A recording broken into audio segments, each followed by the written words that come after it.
বন্ধুরা, মহিলাদের কিন্তু শুধু ঘর সামলানোই কাজ না, ঘরে বাইরে সব দিকে সমানভাবে লক্ষ্য রাখতে হয়। আর ঘরে কিংবা বাইরের সব কাজ যাতে আমরা সুন্দরভাবে নিখুঁতভাবে করতে পারি এবং সময়ের মধ্যে, তার জন্য কিন্তু আমাদের কিছু টিপস অবশ্যই জানা প্রয়োজন। তো বন্ধুরা, প্রতিদিনের মতো বেশ কিছু সাংসারিক টিপস নিয়ে আজও হাজির হয়ে গেলাম। আশা করি প্রত্যেকটা টিপসই তোমাদের কাজে লাগবে। নমস্কার বন্ধুরা, মৌস ফ্যাশনে তোমাদের সকলকে স্বাগত জানাই। আশা করি তোমরা সকলেই ভালো আছো। তো চলো আজকের প্রথম টিপস দেখে নেওয়া যাক। আইসক্রিম খেতে কিন্তু বন্ধুরা বাচ্চা থেকে বড় সকলেই পছন্দ করে। গরম পড়তে না পড়তেই কিন্তু আমাদের প্রায় সবার বাড়িতেই এরকম একটা আইসক্রিমের বার কিনে রাখা থাকে, যাতে আমরা যখনই ইচ্ছে হয় একটু বের করে খেতে পারি, গরমের মধ্যে একটু স্বস্তি পাওয়ার জন্য। তো বন্ধুরা, যে সমস্যাটা হয় দেখবে, ডিপ ফ্রিজ থেকে যখন আমরা আইসক্রিমটা বের করে কাটতে যাই, তখনই কিন্তু দেখবে যে আইসক্রিমটা সঙ্গে সঙ্গে গলে যায় কাটতে গেলে, আর পুরো ছুরির মধ্যে একদম লেগে যায়। মানে আইসক্রিমের যে পিসটা হয় সেটা কিন্তু দেখবে একদম পুরো ভালোভাবে গোটা একটা পিস বের করা যায় না, ভেঙে চুরে যায়। তার মধ্যে তো কাটতে কাটতেই খানিকটা গলে যায়, খানিকটা ছুরির সঙ্গে লেগে থাকে। তো তোমরা কিন্তু যখনই এই আইসক্রিমের বার থেকে পিসটা কাটবে, একটা কাজ করতে পারো, নিয়ে নিতে হবে বেশ কিছুটা গরম জল। আর যখনই তোমরা এই আইসক্রিমটা কাটবে, তার আগে কিন্তু ছুরিটাকে ভালো করে গরম জলে ডুবিয়ে নিতে হবে। তো তারপরে যখন আইসক্রিম কাটবে, দেখবে যে পিসটা কিন্তু খুব সুন্দরভাবে একদম গোটা কাটতে পারবে, একটুও গলে যাবে না, বা ছুরির সঙ্গে কিন্তু যে লেগে থাকা বা একদম গলে গলে যাওয়া সেরকম কিন্তু আর হবে না। তো এক পিস দু পিস কাটার পরেই কিন্তু আবার গরম জলে ছুরিটাকে ডুবিয়ে নিতে হবে। এইভাবে যদি কাটো তাহলে কিন্তু দেখবে আইসক্রিম কাটতে কোনো রকম অসুবিধা হবে না। আশা করি টিপসটা কাজে লাগবে। চলে যাচ্ছি পরবর্তী টিপসে। আমাদের কাছে কিন্তু এইরকম কাচের অনেক শিশি থাকে, যেগুলো হয়তো ঘিয়ের শিশি বা অন্য কোনো কিছু ছিল, তো সেগুলো আমরা ফেলে না দিয়ে অনেক সময় কিন্তু পরিষ্কার করে এর মধ্যে আমরা রান্নাঘরের বিভিন্ন রকম জিনিস, মশলা হোক বা নুন হলুদ হোক, রেখে থাকি। কিন্তু অনেক সময় দেখবে যে এই শিশি কিন্তু প্যাচ কেটে যায়। তো প্যাচ কেটে গেলে এই শিশির মধ্যে আমরা আর কোনো কিছুই রাখতে পারি না, কারণ যাই রাখবো প্যাচ কেটে যাওয়ার কারণে এই জিনিসগুলো কিন্তু নষ্ট হয়ে যাবে। তো সেই কারণে আমাদের কিন্তু শিশিগুলোকে বাতিল করতে হয়। তো বন্ধুরা, প্যাচ কেটে যাওয়া শিশিগুলোকেও কিন্তু আমরা খুব ভালোভাবে ব্যবহার করতে পারবো। তো তার জন্য দেখো, এখানে আমি দুটো ছোট রাবার ব্যান্ড নিয়ে নিয়েছি। যেহেতু শিশির মুখটা খুব বেশি বড় না, তো সেই কারণে আমি ছোট রাবার ব্যান্ড নিয়েছি, যাতে মুখের কাছে একদম টাইট হয়ে বসে যায়। রাবার ব্যান্ড দুটোকে একসঙ্গে করে শিশির মুখের ওপরে লাগিয়ে দিলাম। আর তারপরে দেখো, ঢাকনাটা লাগিয়ে তোমাদেরকে দেখাচ্ছি, একদম টাইটভাবে কিন্তু ঢাকনাটা বসে গেল। তো এবার কিন্তু এই শিশিটাকেই আবার আমরা ব্যবহার করতে পারবো। তো আশা করি বন্ধুরা, ছোট্ট টিপসটা তোমাদের ভালো লেগেছে। ভালো লাগলে অবশ্যই একটা লাইক কমেন্ট করো। তো চলে যাচ্ছি পরবর্তী টিপসে।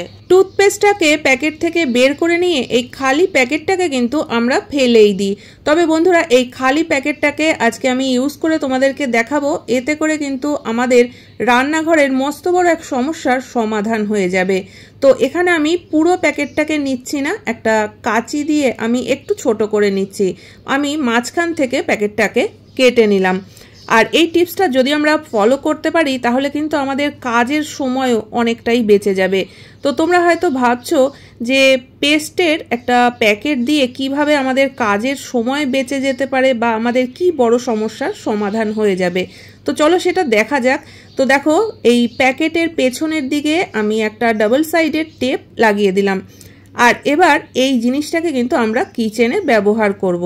সকালবেলা ঘুম থেকে উঠেই কিন্তু আমরা চলে আসি রান্নাঘরে, আর সকালে কিন্তু কাজের ব্যস্ততাটা অনেক বেশি থাকে। রান্নাবান্না বসানোর আগে আমাদের কিন্তু এই লাইটার খোঁজা নিয়ে অনেক সময় নষ্ট করতে হয়, কারণ এই জিনিসটা আমাদের হাতের কাছেই রাখা প্রয়োজন। আর আমরা কখন কোথায় রেখে দিই খুঁজে পাই না, এতে করে কিন্তু আমাদের সময় নষ্ট হয় বা রান্না বসাতে দেরি হয়ে যায়। তো এই যে প্যাকেটটাকে আমরা রেডি করে নিয়েছি, এটা যদি আমরা কিচেনে ওয়ালে কোথাও একটা এইভাবে ডাবল সাইডের টেপের সাহায্যে আটকে নিতে পারি, আর তার মধ্যে আমরা এই গ্যাস লাইটারটাকে রেখে দিই, তাহলে কিন্তু জিনিসটা একদম হাতের কাছে থাকবে, খোঁজাখুঁজি করার কোনোই প্রয়োজন নেই। এখান থেকে নিয়েই আমরা ব্যবহার করব। আর একটা নির্দিষ্ট জায়গাতেই কিন্তু আমরা যদি রেখে দিই, আমাদের ঝামেলা কিন্তু অনেকটাই কমে যাবে। তো আশা করি বন্ধুরা, এই ছোট্ট টিপসটাও তোমাদের ভালো লেগেছে। পরবর্তী টিপস দেখে নেওয়া যাক। এখানে দেখো, আমি একটা কাঁচি নিয়ে নিয়েছি। অনেক সময় কিন্তু আমরা যখন বাড়ির বাইরে কোথাও বেড়াতে যাই ব্যাগে করে কিন্তু একটা কাঁচি আমরা নিয়ে যাই, কারণ কখন কোন কাজে লাগে, তো সেই মনে করে কিন্তু সাথে একটা কাঁচি আমাদের রাখতেই হয়। আর বন্ধুরা, এই কাঁচিটাকে যদি আমরা এইভাবেই ব্যাগের মধ্যে নিয়ে নিই তাহলে কিন্তু দেখবে যে কাঁচির খোঁচা লেগে ব্যাগটা ফুটো হয়ে যেতে পারে, বা হয়তো আমরা ব্যাগ থেকে অন্য কোনো কিছু বের করতে গিয়ে হাতে খোঁচা লেগে যেতে পারে।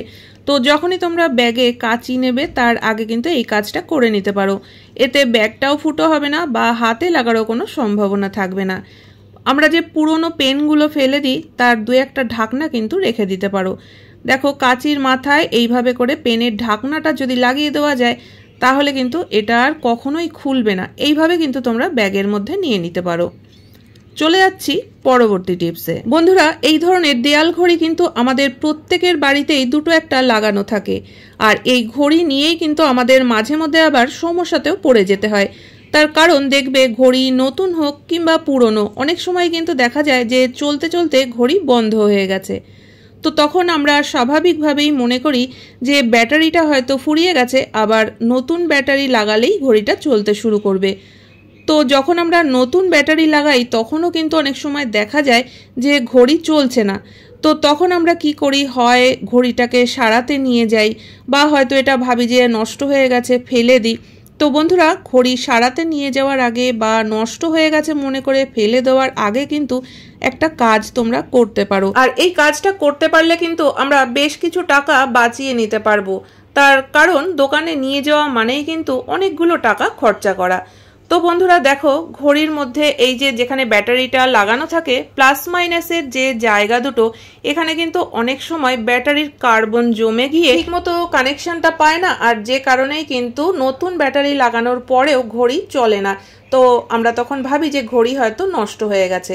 ঘড়ি ফেলে দেওয়ার আগে বা বাদ দেওয়ার আগে কিন্তু এই পরীক্ষাটা একবার করে দেখে নিতে পারো। তো দেখো, এখানে আমি পেন্সিল নিয়ে নিয়েছি। পেন্সিল তো আমাদের সবার ঘরেই থাকে। তো এরকম একটা পেন্সিল নিয়ে প্লাস মাইনাসের এই যে জায়গাটা যেখানে আমরা ব্যাটারিটা লাগাই, তো এই জায়গাটায় কিন্তু এই পেন্সিলের শীষটা দিয়ে একটু ভালো করে দুটো পাশ ঘষে দিতে হবে। তো এইভাবে ঘষে দিলে তারপরে কিন্তু দেখবে যে এখানে যদি কার্বন জমে গিয়ে থাকে সেটা পরিষ্কার হয়ে গিয়ে আবার ব্যাটারির সঙ্গে কানেকশনটা ঠিক মতো পাবে, তখন কিন্তু ঘড়ি আবার চলতে শুরু করবে। তো এরপরেও যদি ঘড়ি না চলতে শুরু করে তারপরে তোমরা অবশ্যই দোকানে নিয়ে গিয়ে সারাই করে আনতে পারো। তবে দোকানে নিয়ে যাওয়ার আগে একবার ঘরোয়াভাবে কিন্তু তোমরা একটু চেষ্টা করে দেখে নিতে পারো। তো দেখো, ভালো করে পেন্সিল দিয়ে ঘষে নিয়ে আমি ব্যাটারিটাকে লাগিয়ে দিলাম, আর এবার কিন্তু ঘড়ি চলতে শুরু করেছে, তার মানে ঘড়িটা কিন্তু নষ্ট হয়নি।